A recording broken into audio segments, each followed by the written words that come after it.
नमस्कार, स्वागत आहे तुमचं माझ्या यूट्यूब चॅनलमध्ये, ज्याचं नाव आहे स्वामी भक्ती मराठी। 14 जानेवारी 2025 वार मंगळवार। तर या दिवशी आलेले आहे मकर संक्रांती। मकर संक्रांती हा सण सवाष्ण महिलांचा सण असतो। संक्रांतीला सुगड पूजन केल्याशिवाय संक्रांती ही होत नाही। अखंड सौभाग्य लाभावं म्हणून सुगड पूजन या दिवशी नक्की करावे। तर मकर संक्रांतीला काय करावे, काय टाळावे, दान काय करावे, तसेच मकर संक्रांतीला आपल्याला ही एक वस्तू आपल्या घरी आणायची आहे आणि अगदी साधी आणि सोप्या पद्धतीने सुगड पूजन कसे करावे, तर हेच आपण याबद्दलची संपूर्ण माहिती आपण या व्हिडिओमध्ये बघणार आहोत। तर व्हिडिओ स्किप न करता संपूर्ण बघा आणि जे कोणी नवीन असेल या चॅनलवरती तर सबस्क्राईब करा। 14 जानेवारी 2025 वार मंगळवार। तर या दिवशी मकर संक्रांती आहे आणि अखंड सौभाग्य लाभण्यासाठी आपल्याला मकर संक्रांतीच्या दिवशी सुगड पूजन आपल्याला करायचे आहे। तर संक्रांतीला सकाळी लवकर उठायचं आहे आणि उठल्यानंतर स्नान झाल्यानंतर प्रथम आपल्याला सूर्याला जल अर्पण करायचं आहे। तर एका तांब्याच्या तांब्यामध्ये स्वच्छ पाणी घ्यायचं आहे आणि त्यामध्ये चिमूटभर पांढरे तीळ टाकायचे आहेत, हळद, कुंकू, अक्षता, एक फूल टाकून हे पाणी आपल्याला सूर्याला अर्पण करायचं आहे। तर संक्रांत हे एक देवीचं रूप आहे आणि यावर्षी संक्रांतीचे वाहन वाघ असून उपवाहन घोडा आहे। देवीने पिवळे वस्त्र परिधान केले आहे आणि हातामध्ये शस्त्र गदा आहे। केशराचा टिळा लावलेला आहे, वयाने कुमारिका आहे आणि वासाकरिता हातामध्ये जाईचे फूल आहे। जाती सर्प धारण मोती, वार नाव व नक्षत्र नाव महोदरी आहे आणि सामुदाय मुहूर्त 45 आणि पूर्वेकडून पश्चिमेकडे जात आहे आणि वायव्य दिशेस पाहत आहे। तर ही या वर्षीची संक्रांतीचे वैशिष्ट्य आहे।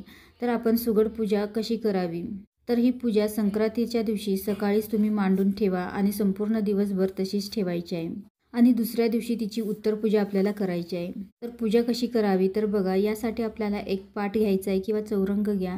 तर तुम्ही तुमच्या देवघराजवळ जागा असेल तर त्या ठिकाणी देखील तुम्ही ही पूजा करू शकता किंवा इतर ठिकाणी मांडली तरीही चालेल। तर एक पाट घ्यायचा आहे आणि त्याच्यावर आपल्याला लाल वस्त्र टाकायचं आहे। त्यानंतर आपल्याला 5 सुगड म्हणजेच मातीचे 5 बोळके घ्यायचे आहे आणि यांची देखील आपल्याला पूजा करायची आहे। तर प्रथम आपल्याला दिवा प्रज्वलित करून घ्यायचा आहे। दिव्याला हळद, कुंकू, अक्षता अर्पण करायचं आहे, एक फूल अर्पण करायचं आहे आणि त्यानंतर आपल्याला गणपती बाप्पांची स्थापना करायची आहे।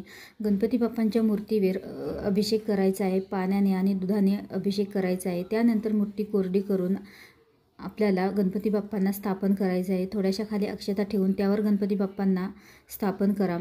गणपती बाप्पांना हळद, कुंकू, अक्षता, दुर्वा आणि फूल अर्पण करा।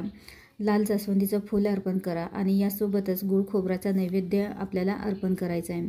त्यानंतर सुगड पूजायची आहे। तर एकूण आपल्याला 5 सुगड पूजायचे आहे। तर या बोळक्याला गळ्याशी आपल्याला कलाव्याचा धागा बांधायचा आहे आणि त्यालाच बोळक्याला आपल्याला हळद, कुंकू लावायचं आहे। तर त्या सुगडामध्ये तुम्ही काय काय ठेवू शकता, तर बघा, आपल्याला त्या सुगडामध्ये बोर, ऊस, वटाण्याच्या शेंगा, वालाच्या शेंगा, गाजर, तिळगुळ, हरभरे, ओले हरभरे, जे नवीन आलेले आत्ताच लागलेले तर ते हरभरे ओले आपल्याला त्यामध्ये टाकायचे आहे। तर या सर्व वस्तू त्या सुगडामध्ये टाकायच्या आहे आणि सुगडाखाली थोड्याशा अक्षता ठेवून, प्रत्येक सुगडाखाली आपल्याला थोड्याशा अक्षता ठेवून हे सुगड त्यावरती आपल्याला ठेवायचे आहे आणि प्रत्येक सुगडाला हळद, कुंकू, अक्षता आणि फुलं अर्पण करायचं आहे आणि त्यानंतर दिवा अगरबत्ती लावून आपल्याला या सर्व पूजेला ओवाळून घ्यायचं आहे। यासोबतच नैवेद्यामध्ये तुम्हाला तीळ आणि गुळाचा नैवेद्य ठेवायचा आहे। तर अशी साधी आणि सोपी पूजा मांडणी आपल्याला करायची आहे। त्यानंतर ही पूजा झाल्यानंतर 2 तासांनी ही पूजा आपल्याला झाकून ठेवायची आहे, म्हणजे जे सुगड आहे तर ते आपल्याला एका कपड्याने झाकून ठेवायचं आहे। तर हे आपल्याला दुसऱ्या दिवसापर्यंत झाकूनच ठेवायचे आहे आणि तसेच सुगड पूजा झाल्यानंतर आपल्याला तिळाचा होम देखील करायचा आहे। तर एका पंतीमध्ये आपल्याला थोडेसे तीळ टाकायचे आहे, चिमूटभर तीळ टाकायचे आहे आणि 2-3 कापराच्या वड्या टाकायच्या आहेत, तांदूळ घ्यायचं आहे आणि हे सर्व आपल्याला प्रज्वलित करायचं आहे आणि याने देखील आपल्याला सुगडाची पूजा करायची आहे, ओवाळून घ्यायचं आहे। त्यानंतर बघा, 14ला संक्रांत आहे आणि 15ला करी दिन आहे। तर तुम्ही 16ला हे सुगड वाण म्हणून देखील देऊ शकता। तर पूजा उचलून घ्यायची आहे आणि सुगड तशीच आपल्याला ठेवायची आहे। तर मकर संक्रांतीच्या दुसऱ्या दिवशी पूजा संपूर्ण उचलून घ्यायची आहे आणि सुगड जे आहे तर ते आपल्याला तसेच ठेवायचे आहे।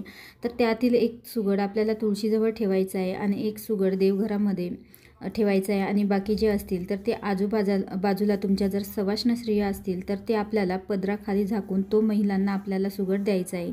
किंवा सवाष्ण नाही मिळाल्या तर त्या जवळ तुम्ही तशाच ठेवू शकता आणि त्यानंतर त्यातील ज्या वस्तू आहेत तर त्या तुम्ही घरात देखील खाऊ शकता. तर अशाच अगदी साध्या आणि सोप्या पद्धतीने तुम्ही मकर संक्रांतीच्या दिवशी सुगड पूजन हे करू शकता.